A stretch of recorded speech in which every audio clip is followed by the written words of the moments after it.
Hello, I'm Brian Young, and today we're going to do Module 26107, Hand Bending. Let's get started. 26107, Hand Bending. Successful completion of this module prepares you to do the following. Identify methods for cutting, reaming, and threading conduit. Identify methods for hand bending EMT and PVC conduit. So, rigid and IMC are thicker walled. We actually thread them. We put threads on them, and then we use threaded couplings.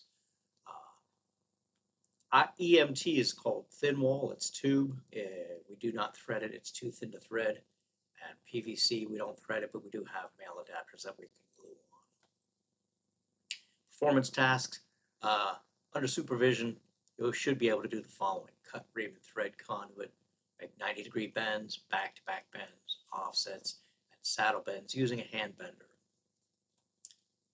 So the overview says the art of conduit bending depends on the skill of the electrician. It also requires knowledge of basic conduit materials, terms, and procedures.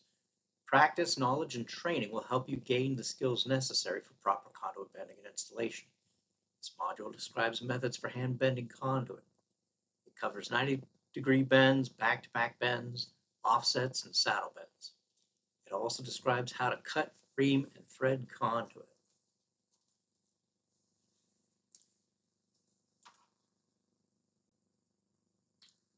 One point zero, cutting, reaming, and threading conduit. Identify methods for cutting, reaming, and threading conduit. So there are several types of conduit used by electricians: rigid metal conduit, intermediate metal conduit, and electrical metallic tubing are the most common materials. These types of conduit are available in standard 10-foot lengths. Polyvinyl chloride, PVC, conduit also is used, and it comes in a wide variety of lengths. So 1.1.0, cutting, reaming, and threading conduit. Before bending conduit, electricians are typically required to cut it to a specific length. While it may seem like a simple task, there are some basic steps that will allow you to do this safely and efficiently. 1.1.1, cutting conduit with hacksaw. Now, inspect the blade of the hacksaw and replace it if necessary. The blade with 18, 24, 32 teeth per inch is recommended for conduit. Use a higher tooth count for EMT and a lower tooth count for rigid and IMC. The blade needs to be replaced. Point the teeth toward the front of the saw when installing the new blade. We cut on the downstroke. Secure the conduit in a pipe vise. Rest the middle of the hacksaw blade on the conduit where the cut is to be made. Position the saw so that the end of the blade is pointing slightly down and the handle is pointing slightly up. Push forward gently until the cut is started. Make even strokes until the cut is finished. The teeth on a hacksaw are very tiny, so they don't take a lot of metal. Don't try to cut the conduit in 5 or 6 strokes. It's going to take a while. So most of your energy should go into just moving the saw back and forth. I always call it chugga-chugga, like a train, because you're making that motion. You can't see my arm, but you're making that motion of a train, chugga-chugga, and you let gravity take that blade down through the pipe. It's only going to remove a little bit of metal because, the teeth are very small. So you'll allow the saw to do the cutting. So check the cut. The end of the conduit should be straight and smooth. Figure 1 shows correct and incorrect cuts. Ream the conduit and bevel the exterior edge with a file as necessary to remove any burrs. So this usually happens when you try to cut the conduit from one side halfway through and then you flip it over 180 degrees and you cut it again through the other side. It's best if you just cut all the way through it and, just keep going. Using your bender head to secure your conduit. To secure a conduit while cutting, insert the conduit into the bender head. Brace your foot against the bender to secure it, then proceed to cut the conduit. On the job, they don't allow you to use a vise for EMT. If you're cutting 1/2-inch EMT and you ask where the vise is, they'll probably bring you back to the hall and let you get another job. You can cut it on your knee, or you can cut it on a board, you can cut it on a step, you can cut it on a ladder. There are many different ways to secure your pipe and cut it. Most basic being, if it's a 10-foot stick, you just jam one end down into a corner somewhere, a tire of a vehicle, a tree trunk, anything, and you secure it on your knee, and then you just make the cut. 1.1.2, cutting RMC and IMC, that's rigid metal conduit and intermediate metal conduit with a pipe cutter. A pipe cutter can also be used to cut rigid metal conduit and intermediate metal conduit. To use a pipe cutter, secure the conduit in a vise, mark a place for the cut, open the cutter and place it over the conduit with the cutter wheel on the mark. Tighten the cutter by rotating the screw handle. Caution to not over tighten the cutter. Over tightening can break the cutter wheel. You only want to turn the handle about a quarter of a turn at a time, and then you want to take the entire cutter and go around the pipe 360 degrees before you turn the handle anymore. Step 4, this is highlighted. Rotate the cutter counterclockwise to start the cut. Figure 2 shows the proper way to rotate the cutter. Basically, it's just like a pair of channel locks. You want to put the force on the fixed jaw, not on the movable jaw. So we're going to go around the conduit in this manner.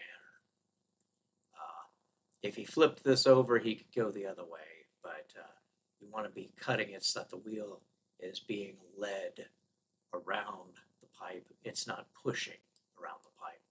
And here's the handle that you turn a quarter of a turn, each 360-degree rotation of the cutter. Here's a chain vise holding the conduit. Here he's got the cutter on the pipe. It says tighten the cutter handle 1/4 turn for each full turn around the conduit. Again, make sure that you do not over tighten it. Add a few drops of cutting oil to the groove to continue cutting. Avoid skin contact with the oil.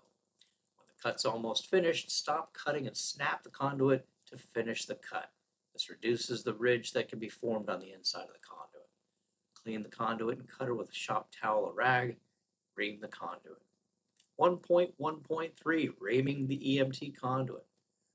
After EMT conduit is cut, the inside edge is sharp. This edge will damage the insulation of the wire when it's pulled through. To avoid this damage, a hand reamer must be used to take away the edge of the cut conduit. To ream the inside edge of a piece of conduit using a hand reamer, proceed as follows. News for them. This is not EMT, this is rigid or IMC, and this is a rigid reamer. Rigid is the brand name, RIGID, excuse me. So it's spiral and it has blades that cut. You put it in the conduit and you turn it, it ratchets, and it will take off any sharp edges. You want to make it nice and smooth so it doesn't take the insulation off your wire. Using tape, it says to ensure a straight cut, use a piece of tape as a guide for marking your cutting lines all the way around the conduit. Place the conduit in a pipe vise. Insert the reamer tip into the conduit. Apply light forward pressure and start rotating the reamer. Figure 4 shows the proper direction to rotate the reamer. It's going to go clockwise. It should be rotated using a downward motion and can be damaged if you rotate it in the wrong direction. Reamer should bite as soon as you apply the proper pressure. If it's brand new, it's going to be real sharp. You don't want to apply a lot of forward pressure because it'll dig into that pipe and it'll gouge it big time and it'll get stuck, and then you'll have to try to back it out, take it out. So here is a picture of somebody reaming a conduit in a chain vise. Deburring tools. Specialty tools are available for deburring EMT and PVC. Top photo shows an example of an EMT deburring tool. This tool slips into power drill chucks and quick release adapters. So here is a deburring tool. You find some of them on a handle. This one goes into a drill motor. This is for PVC. Remove the reamer by pulling back on it while continuing to rotate it. Check the progress and then reinsert the reamer Rotate the reamer until the edge is smooth all the way around. The burrs have been removed. 1.1.4 Threading Conduit. After conduit is cut and reamed, it's usually threaded so it can be properly joined. Only rigid metal conduit and intermediate metal conduit have walls thick enough for threading. The tool used to cut threads in a conduit is called a die. Conduit dies are made to cut a taper of 3/4 of an inch per foot. That's a National Pipe Taper, NPTs, 3/4 of an inch in a foot. This is highlighted. The number of threads per inch varies from 8 to 18 depending upon the diameter of the conduit. A thread gauge is used to measure how many threads per inch are cut. The threading dies are contained in a die head. The die head can be used with a hand-operated ratchet threader or with a portable power drive. So here they're using a ratcheting pipe threader. It's a hand threader, and these dies will fit in this ratcheting hand threader. And the steps are to insert the conduit into a vise, make sure the vise is fastened to a strong surface, place supports if necessary to help secure the conduit.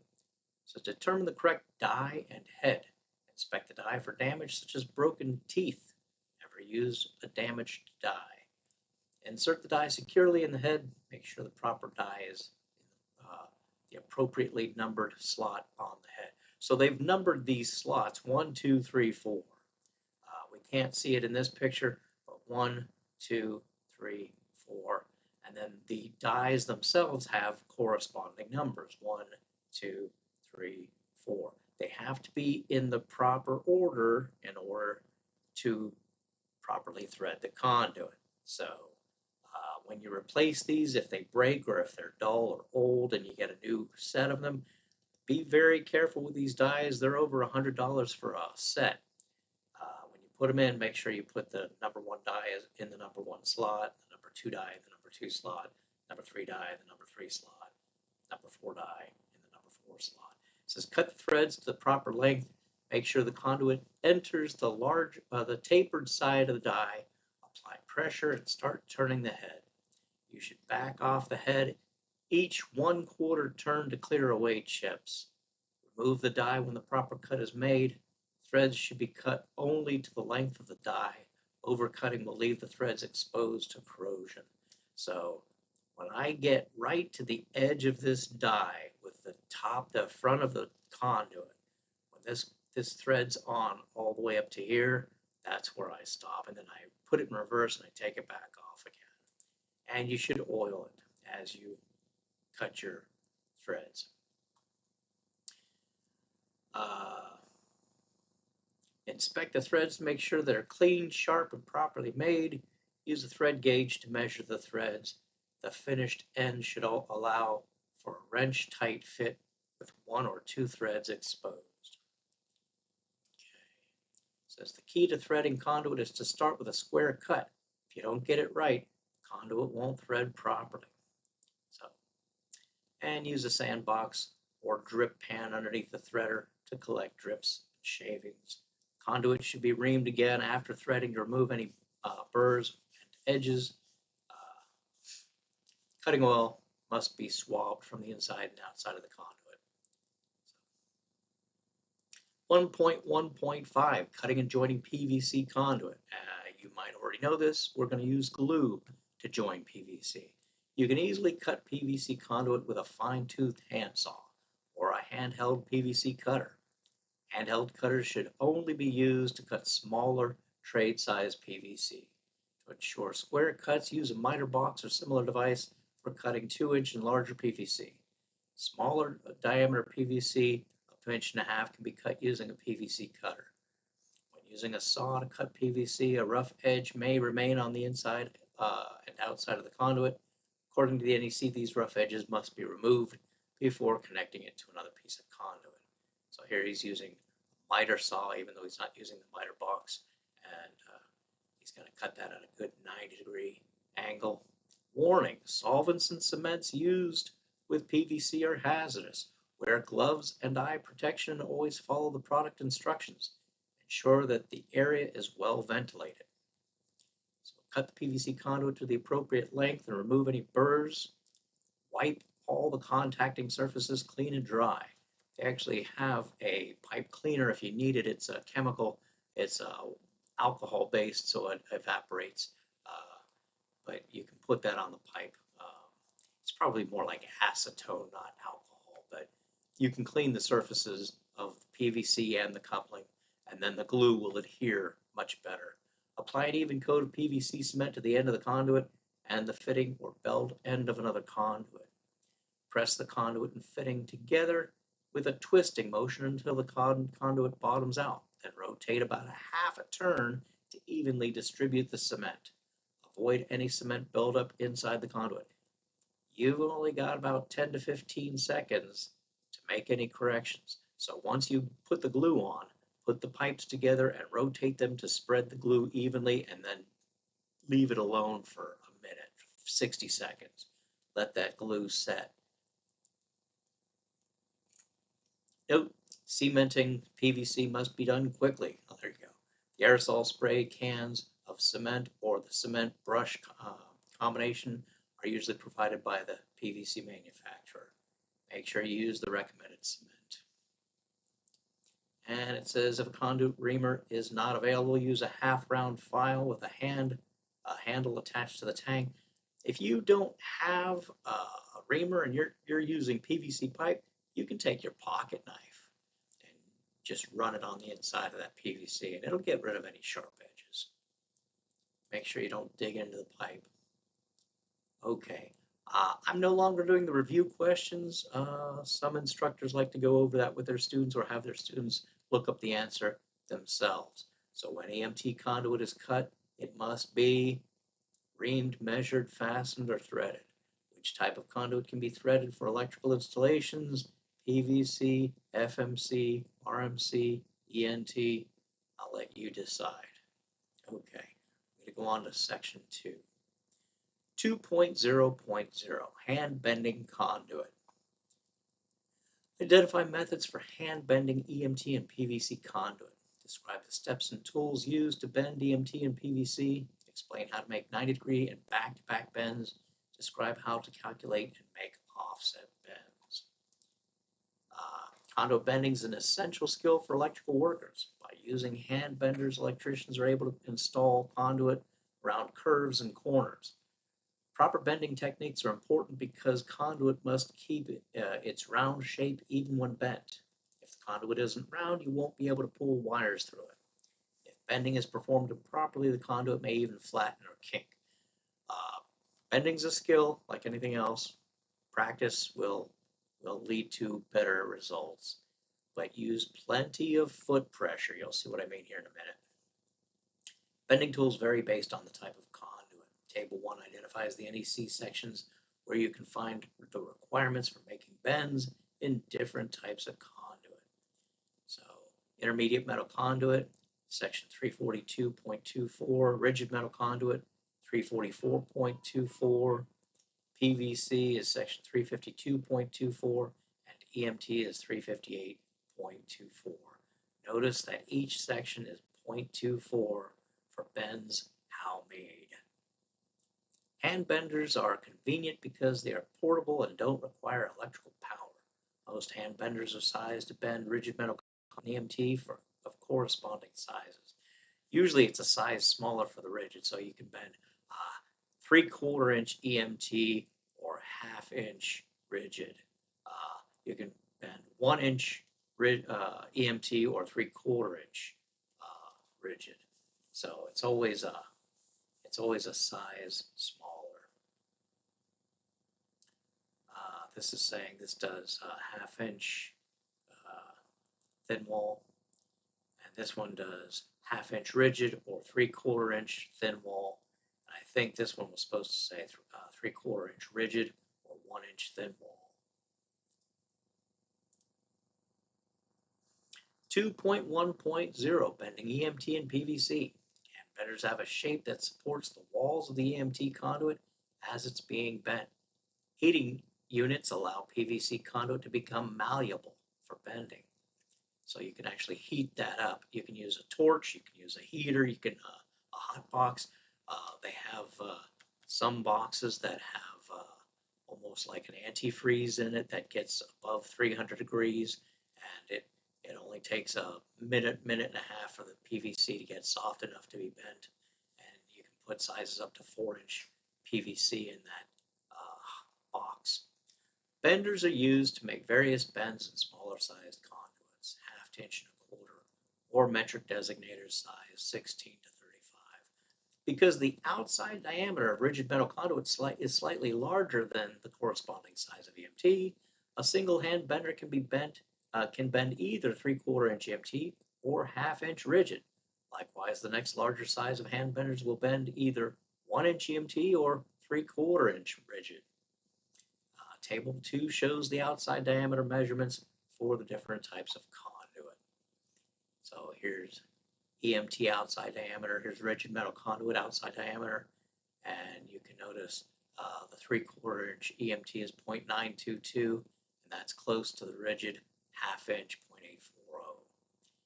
Likewise, 1-inch EMT is 1.163, and rigid is 1.050. Inch and a quarter is 1.509 for EMT and 1.3 for rigid. The more bends you make between pull points, the more difficult it is to pull the wire through the conduit. Therefore, plan your bends in advance, avoid sharp bends, and make as few bends as possible. The code limits us to 360 degrees, 4 90-degree bends. Once you get to 360 degrees, you have to put a pull box or a junction box of some sort. Before bending EMT, it's important to familiarize yourself with the bender. The manufacturer of the bender usually provides documentation indicating the following: starting points, distance between the offsets, gains, other important values associated with the bend model. Make sure you review this information. So, when making bends, be sure to have a firm grip on the handle to avoid slippage and possible injury. Follow the steps below to make a simple bend in EMT conduit. So here's an EMT conduit bender. I think it's a Greenlee bender, and he's bending, it looks to me like 3/4 inch EMT, and it has a sight that you can use looking straight down. When it lines up with this line, you've got a 30-degree bend. No, excuse me. I think this one's a 45. This one's a 30. This one's a 60, I believe. So when you look straight down, when the tip of this is on this line, the handle will be perpendicular. When the handle's perpendicular, you've got a 30-degree bend. When this sight lines up with this line, you've got I actually think that says 60. I can't see. I'm an old man. I'm blind. But I think that says 60, and I think this says 90. I think this is the 45, and the 30 is probably over here. When you get one in your hand, it's going to make a lot more sense. So it says keep the conduit on a stable, firm, flat surface for the entire duration of the bend. Hand benders are designed to have force applied using one foot and both hands. 90% of this bend is going to be made with foot pressure. Use 90% foot pressure and only 10% hand pressure, or you'll kink the pipe. If you try to bend this without stepping on this foot pedal, you'll kink the pipe. Step 2 is highlighted. Apply constant foot pressure and force on the handle as you're bending. This creates uniform bends. It says a good way to practice bending conduit is to use a piece of number 10 or number 12 solid wire and bend it to resemble the bend you need.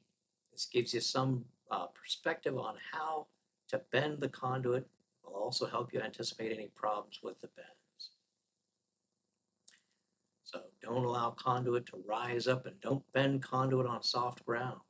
Either of these actions can result in distorting the conduit outside the bender.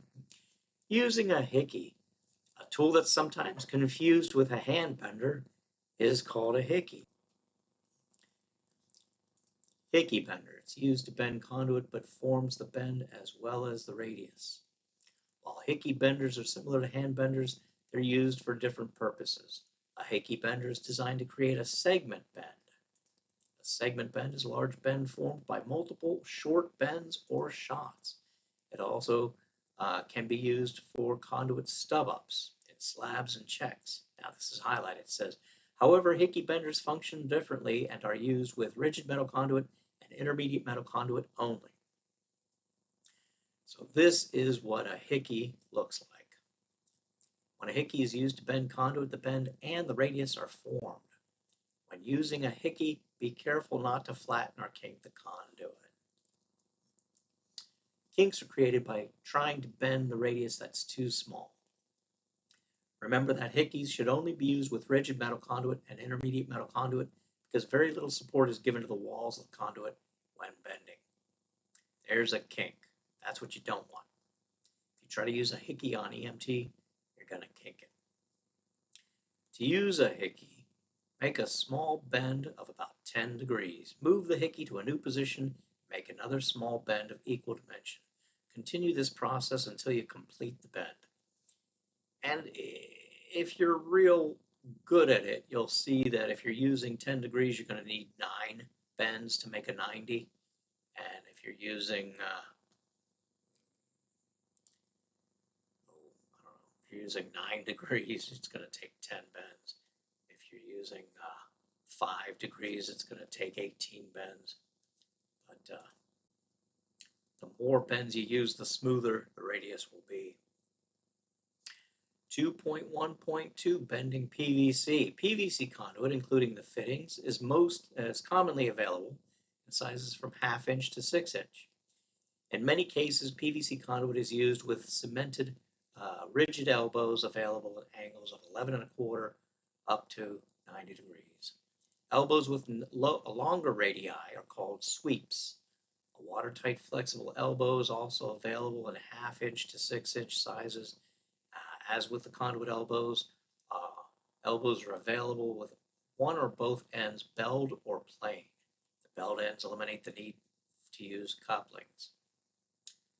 So here are some typical PVC fittings. Here's a PVC outdoor box, has a gasketed cover, and it has a hub for gluing the conduit in. Here's a PVC LB. Here's a male adapter. Here's a female adapter. You can glue this onto the pipe, and then you have female threads. Here's a 45-degree bend and a 90-degree bend. Okay. This is highlighted. It says bend PVC conduit using a heating unit. Rotate the PVC regularly while it's in the heater so that it heats evenly.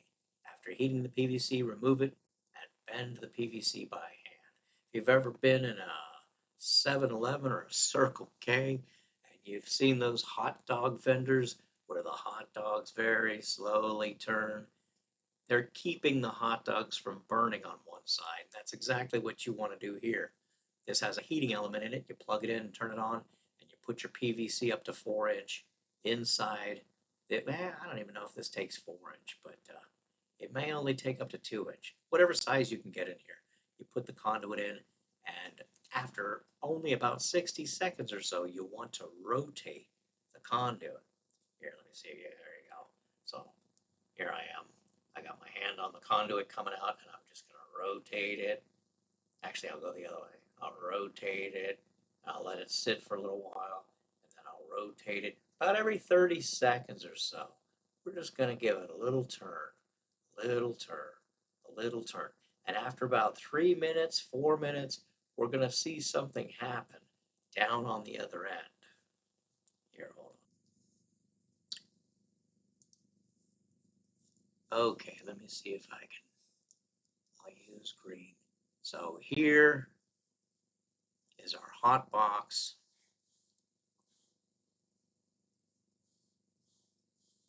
And we've put our PVC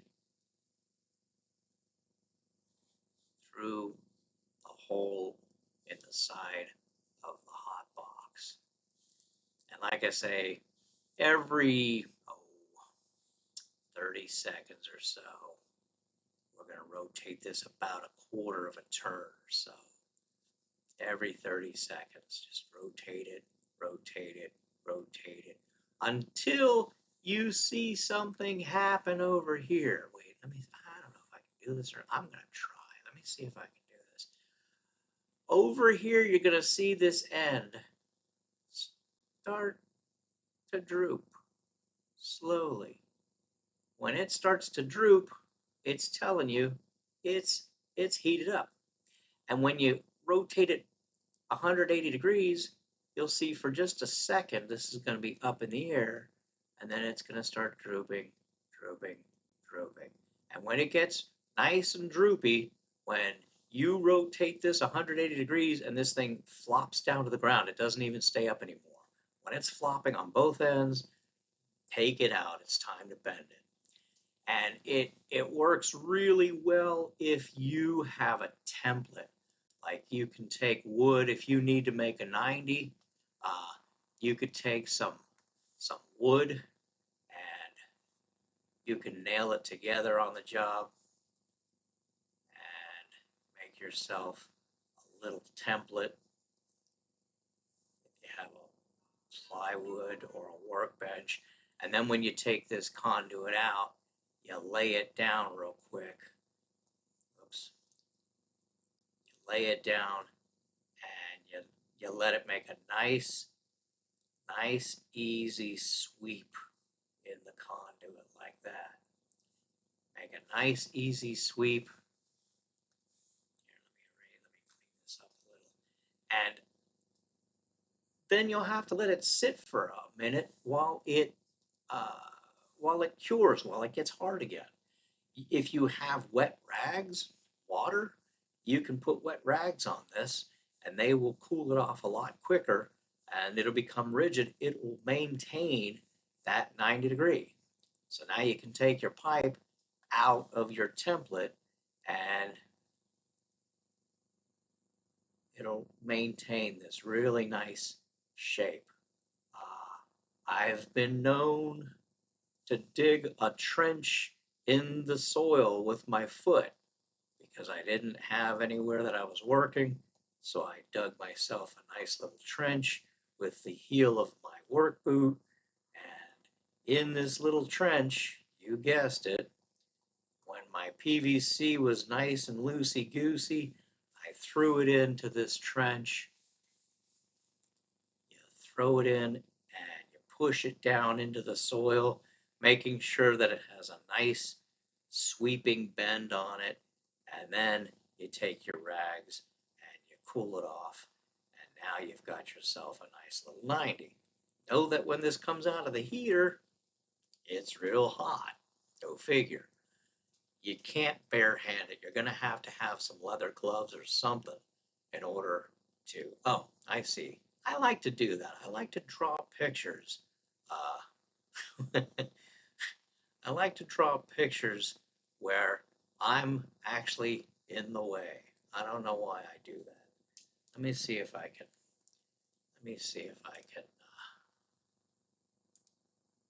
move myself here.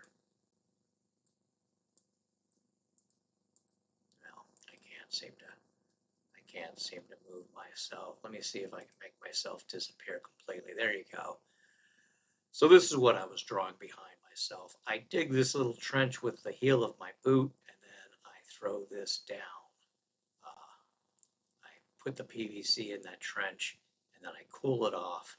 And then when it's good to go, then I can go install it, and it'll keep its shape. All right. Enough of that. We'll go back to our regularly scheduled